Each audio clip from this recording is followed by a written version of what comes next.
Hi guys, James at RampantLionReviews again for you today with another beer review. For this one we are going to stick to Sweden and we're going to head up towards Gothenburg once again for this one. Göteborg, as you would say in Swedish, the Swedish craft beer capital up there on the west coast. Got to get my catchphrase in these days, but for this review we're going to go back to a brewery that you've seen me review numerous beers from before, and this is my first sour beer from them in what feels like quite a little while, and this is a type of sour that I haven't really touched on the channel so far actually. So for this review then, we are going to return to Doux Bryggeri, who are one of my favourite Swedish breweries, I have to say. These guys always put out some really interesting beers, but today we're having a taste of the Doux Sour, if I'm pronouncing that correctly. There's the name there. French, I've not done French in a very long time, but they're describing this beer as a strawberry, vanilla mousse, almond flavour and rose sour. It comes in at 8% ABV, and I guess probably the correct style definition for this one would be like an Imperial pastry sour.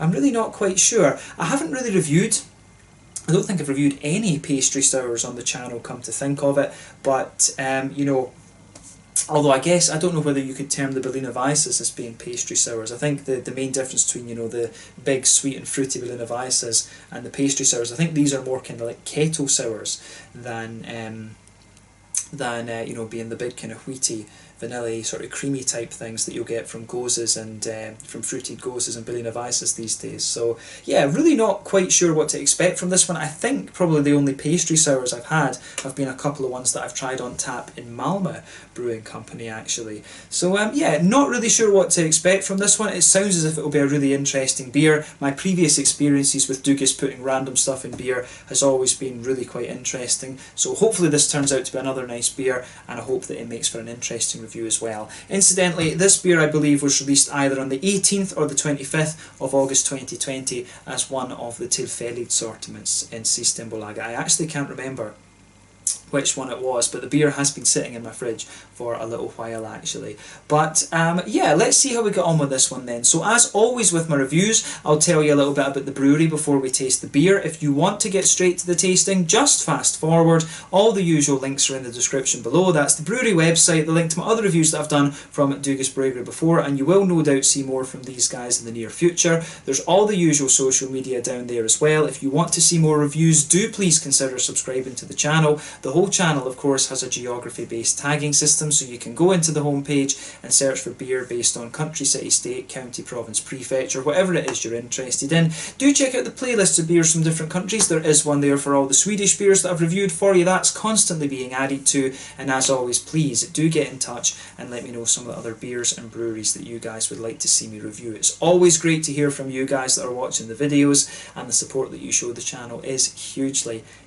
appreciated. So anyway, to tell you a little bit about Doux Bryggeri then, on to my brewery notes. So as I've told you before, Doux Bryggeri are based in Landvetter, out to the kind of northeast-ish of Gothenburg, if I'm remembering correctly, right close to the airport. But the brewery was established back in 2005 in Mölndal, to the south of the city, by Mikael Engström Doux, who of course it is named after. So a few years previously, Mikael had met an Englishman who was, travelling around selling second-hand breweries, and this really got him thinking about brewing his own beer. So he studied the Swedish alcohol laws, and he visited various other breweries around the country and started buying equipment to put together his own brewery, and this culminated with the opening of the first brewery in Mölndal, as I said earlier, back in 2005. Over the coming years the brewery continued to expand and grow, but by 2009 they'd completely outgrown this original brewery, and then they moved up to Landvetter in 2010. So the older brewery had a capacity of around 1,500 hectolitres of beer per year, but the new brewery started off with a capacity of 8,000 hectolitres per year, and this has been more than doubled in recent years. Doux Bryggeri are one, I think, of the larger by volume craft breweries these days actually. Their beers are available nationwide of course as well, but over the years this brewery's become really well known for their kind of fruit and sour beers. They've also kind of been doing a lot of imperial stouts and things like that. More recently, within the last kind of 2 or 3 years I guess I would say, they've been doing their kind of their IPA series. The Fresh and the Crush series have been going down really well, but most of those beers, from what I remember, have just been released in the bars and things like that. There's quite a few of them that have not been released as part of in Systembolaget through the bottles. It's only quite recently that they've started releasing more IPAs and things like that. They've also been investing quite heavily in their barrel aging program, and like I say, there's been more IPAs coming out recently. And this brewery are also one of the owners of the Brewers Beer Bars in Gothenburg. I believe they own those along with Electric Nurse, which is run by Mikael's daughter Ida and her husband John. And All In Brewing, the kind of one of the gypsy brewery companies, they also own part of the two Brewers Beer Bars. And yeah, I really would recommend that you go and check them out. I think it's Tredje Långgatan is the original one. That's the one that I went to. You can check out my out and about video that I did at the Brewers Beer Bar in Gothenburg. There is a second location up there as well, but yeah, the Tredje Långgatan one, I believe, is the original one, and it's definitely worth a visit to try some unusual Doux and Electric Nurse things and stuff like this. And yeah, All In Brewing, these guys are a little bit hard to come across these days, so yeah, they're definitely worth checking out as well if you get the chance. But yeah, that's all I can really tell you about Doug's Brewery for the moment. These guys are a very prolific brewery, and there's always a couple new beers coming out from these guys every month, either through the Tillfälligt assortment or through the Lokala Småskaligt in Systembolaget. Their beers are fairly widely distributed as well. I believe there's quite a few of the darker ones have gone over to America and to Japan and things like that as well. I'm sure that I saw Doug's beers in Koji's shop at Liquor Shop Asahiya in Osaka. I'm sure that I saw some of those there actually. So yeah, interesting company this one. One of my favourite Swedish breweries. They're not afraid to try different styles as well, and if you are interested in Swedish craft beer, this is a brewery that I highly recommend that you check out. So yeah, if you want to learn more about these guys, you can check out the brewery website. You can follow them on Facebook and Instagram to keep up to date with all the latest goings on, and of course you can check out the Rate Beer, Untappd and Beer Advocate pages to learn more about all the different beers that these guys have done. So yeah, to tell you a little bit more about this individual beer itself, so there is a little bit of text here on the website. So it says that the label text that would normally go on the bottle, it's not actually on the label though for some reason, I'm not sure, but it says, together with Gothenburgian vegan pastry chef Lisa of Doux Pastry, we've created this sour beer to put the spotlight on her and her work. She decided on the beer and we made it happen. A beer in Doug's spotlight, Doux. So yeah, this one I believe was released as a keg beer a while back, and they've brought it out as a bottle now from what I understand. But the story behind this one is, it says, the story text, a few years back we had a project we called Spotlight. It was a beer, and some of the proceeds of that beer went to a scholarship which we annually gave out to someone pitching pithing the Gothenburg culture sector. Why we stopped doing that we don't know. What we do know is that we've decided to bring it back, kinda. Spotlight is now is us singling the light on Gothenburgian culture, making beers with people we think do really cool stuff. 2019 we did a Pilsner together with artist Olio, and for this year we've made a French strawberry cake sour together with vegan pastry chef Lisa, aka Doux Pastry. So yeah, I need to look that up. I need to look up her shop the next time I go up to Gothenburg. I have to admit, I could never ever be, I don't think I could ever be a vegetarian or a vegan. You know, I do like the taste of, you know, kebab and all of this kind of stuff a bit too much, to be honest with you. I do like my chicken, my kebab and all of these meats and sort of things. I do agree, you know, we should eat less meat, and I do try to eat less meat and not eat meat all the time.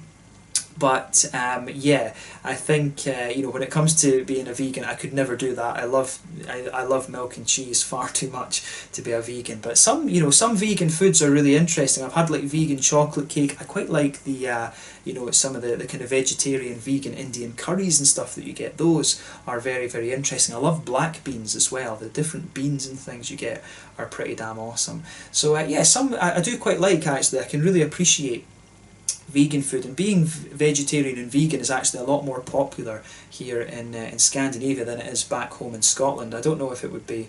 It probably, you know, I think it would be quite difficult, I think, to survive in Scotland without eating meat and stuff. And I, you know, as I say, I could never do it as a full-time thing. Quite happy to cut my meat intake, but I don't think I could ever like not eat deer and haggis and all these kind of things. Couldn't do it. But yeah, it is cool to see that you get people. It is cool that people are that dedicated to these kind of lifestyles. I have to say, you have to respect them for that. But yeah, I'll just let you have a little look at the artwork on this one before we open it up. There you can see the Doux Sour. It comes in at 8% ABV, strawberry, vanilla mousse, almond flavour and rose sour. So an Imperial pastry sour, this one, I think. So yeah, I'll need to go and check out Doux pastry the next time I'm in Gothenburg, and see if I can get some nice vegan chocolate cake. It was one of my physics classmates that made it, and he did a bloody good job actually. As soon as you open up this beer, you can smell some of that lovely kind of strawberry quality out of it. I think this is going to be really interesting. Really curious to see, is this just going to be it'll be a kind of sweet sour, I guess, rather than a big kind of really tart and sharp one. So yeah, pastry sours, I think. Does it say what the ingredients are in this? Yeah, vanilla. Yeah, it just says it contains corn malt, which is barley malt. So yeah, I guess this one, it probably will have a few elements of flavour essence and things in it when it is a kind of almost like a candied pastry sour. But yeah, this one looks really nice actually. It's a very, very bright it's a really bright amber colour, this one, almost very slightly coppery in terms of its colour actually, a sort of coppery rich amber colour there. You could see when we poured this beer, it poured with a kind of quarter finger of a frothy, I would say cream coloured head. It's faded away to be a very kind of thin foamy layer, and it's got a lovely ring around the kind of the edge of the glass there. But yeah, one or two big bubbles sticking towards the side of the glass, a few little ones going up towards the bottom of that head there. But you know, overall, I have to say, I think this beer does look very, very nice actually. So yeah, there's one or two little bits of sediment kind of floating around in this one. It is actually quite hazy. If I put my fingers behind the glass, maybe you guys can see this beer is pretty damn hazy. But yeah, I don't know what we can really compare this one to in terms of appearance. It looks like a nice beer, I have to say. Let's take a look at the aroma and see how we get on then. Oh yeah, that does smell really nice. This is definitely a pastry sour. Quite excited about this. As I say, this is a style that I haven't really touched upon too much, or ever. Don't think I've ever really reviewed a pastry sour on the channel. So do give me some more pastry sour recommendations in the comment section below, because I've not seen too many of these bottled in Sweden. Like, you know, Denmark might be the other option, but even then, I don't think the sour beer breweries over there have really done too much with these. But yeah, the aroma out of this one is absolutely lovely. So yeah, with this beer then, straight away you're going to notice that kind of cakey base that it has. It's got a lovely kind of almost sponge cake, vanilla sponge cake type base to it, which is really interesting. It really does just smell, you know, like some of these Swedish cakes. The one thing that's always surprised me since I've moved over here, the Swedes eat a hell of a lot of cake, a hell of a lot of licorice and a hell of a lot of candy. You really do have to wonder why diabetes isn't a bit more kind of rampant here, because the amount of sugar that Swedes eat, I think, is probably more than a good few other nations actually.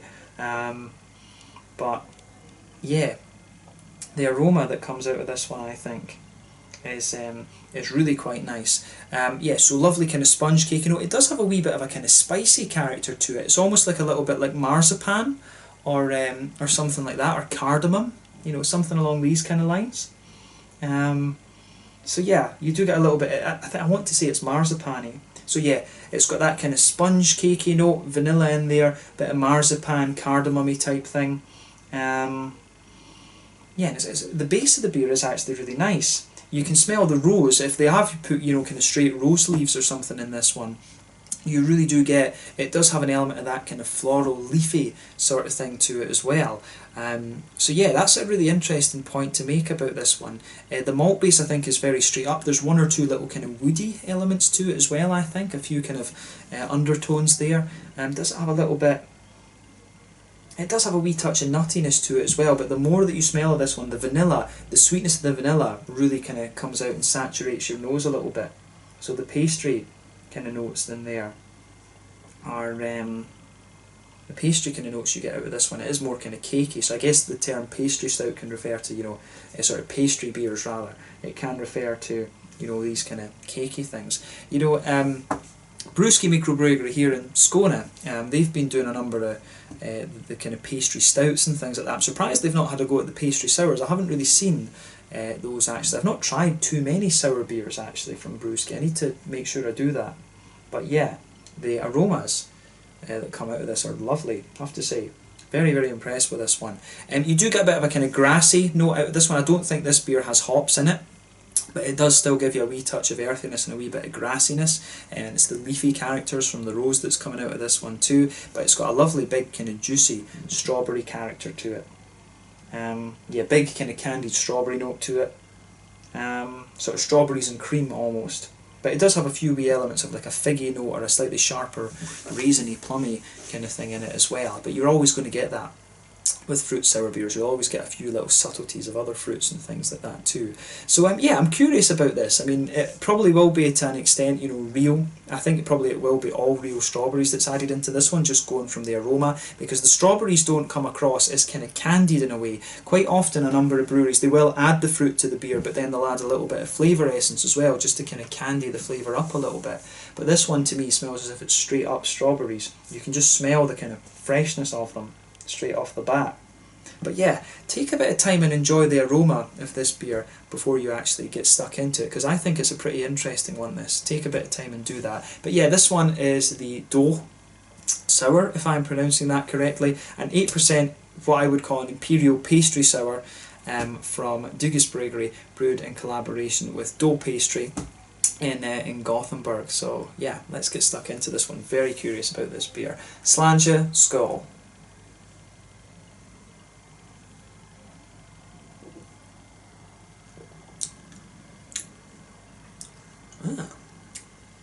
It does have a good little bit of sharpness to it in the beginning.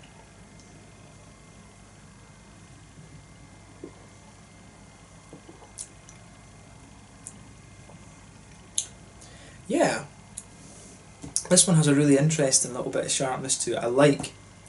I do like how this one pieces together. It comes in really nice and sharp, but then it just juices up really quite nicely. And see, to be honest with you, this is one of these beers that when you smell the aroma, it really comes across in the flavour exactly as you expect. Quite often get beers that throw up a few little bumps and things there. The one thing I have to say I didn't pick up in the aroma so much was the almonds, but you really do get, apart from that, the beer tastes exactly as I expected. Really does. So yeah, straight away, right across the middle of your palate there, the middle third of your tongue and the back third of your tongue, you get that nice kind of sponge cakey type vibe to the beer. It does get a bit thicker when you go onto the back of the palate there and the back third of the tongue, but yeah, it feels as if the kind of sponge cakey flavour you get out of this, it's got a little bit of an almost marzipan-y flavour to it. It's got a nice kind of vanilla cream sort of vibe going on with it too. So yeah.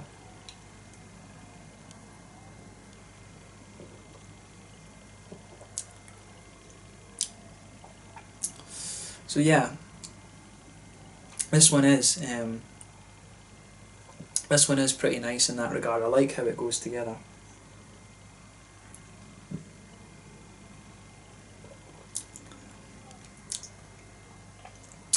Yeah, it's I think the more you go into the aftertaste with this one, you get more of the vanilla, you get more of the kind of sort of cardamom-y, marzipan-y type thing that's going on with this one.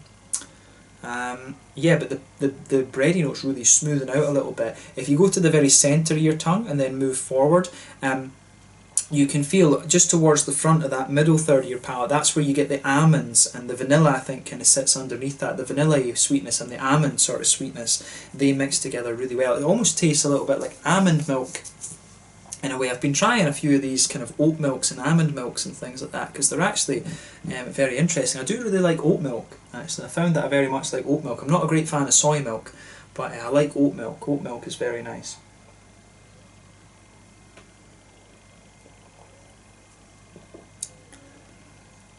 But yeah, this one, it does get sweeter and sweeter the more that you drink of it. It starts off, when you first take this beer in, it does have a good little bit of tartness to it. But other than that, it is pretty kind of straight up. It's not the quirkiest beer, I have to say. I was expecting this one to be really kind of quirky and unusual, but I think this is one, I hesitate when I say that to say that this isn't a quirky beer. For me it is, because I've not really had many of these pastry sours. And Doux are a very capable brewery. These guys, when they try anything, 99% of the time, it's going to work out quite well. But for this, for these kind of beers, I think this is really, really good, actually. I'm very impressed with this one, I have to say.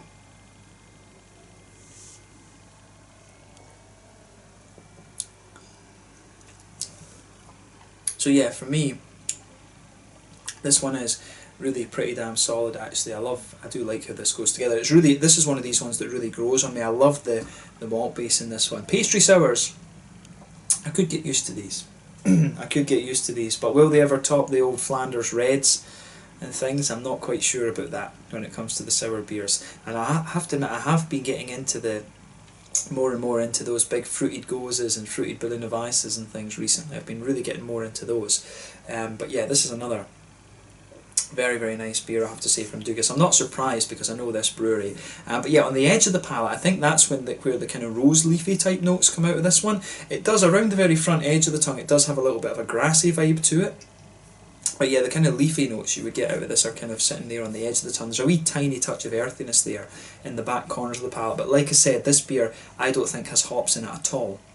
So you're not going to get that. But yeah, on the fruity side of things, the strawberries are really nice as well. They're very nice and juicy strawberries. I've always found strawberry to be more of a juicy fruit rather than tart, in the same way, you know, that raspberries and cherries can be. I've always liked raspberry flavour, but the thing I never used to eat strawberries rather, because I didn't like the texture of them. It always made me kind of gag a little bit. I don't know why, but the texture of strawberries always made me kind of gag. It's kiwis as well that I could never handle. But yeah, strawberries you get in this are really nice and juicy. So yeah, when you first take this beer in, you get that lovely kind of light candied strawberry note. It's got a little bit of sharpness to it just behind the very front curve of the palate, but then yeah, you get a nice kind of just juiciness out of the beer. It's very, as I say, it's very candied. It's a really candied strawberry. There's a wee touch of you know, kind of a figgy note coming out of this one as well. Very, very candied in a lot of ways. So I do like how this one goes together.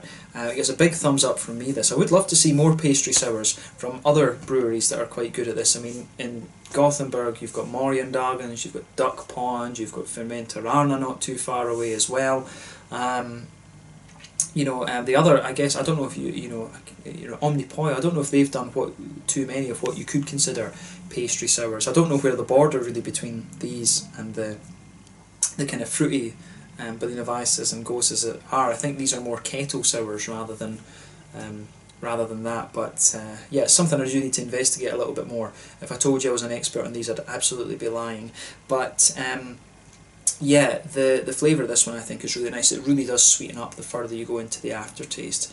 Yeah, I really like this. I really like this one. I feel that I'm a bit too ignorant, I guess, of this style, you could say. I feel that I'm a bit too ignorant of this style to give you a really proper review of this one, but I can tell you it is a really, really nice beer. It's almost just like if you think about some of these kind of big cakey stouts and things that you would have had back from like Omnipoi and all of these things back in the day, it's almost just like a non-stout version of a pastry stout, if that makes sense. As stupid as that is to say. It's got the same level of kind of sweet, smooth flavours that you would normally expect of one of these big kind of sweet stouts actually, but it's a light beer. And it's got the sour edge to it as well. So yeah, massive thumbs up to Doux for this. If anyone is going to pull off a beer like this in Sweden, Doux are your mans. There are other breweries that are capable. Beerbibliotek, I would think, as well, would be able to pull something like this off, but they are not as well versed in the sours actually, so that's a point to make about that. But yeah, there's some really good sour beer breweries here. Jemerdal and Hantverksbryggeri are way up in the north. Those guys are doing some really good stuff as well.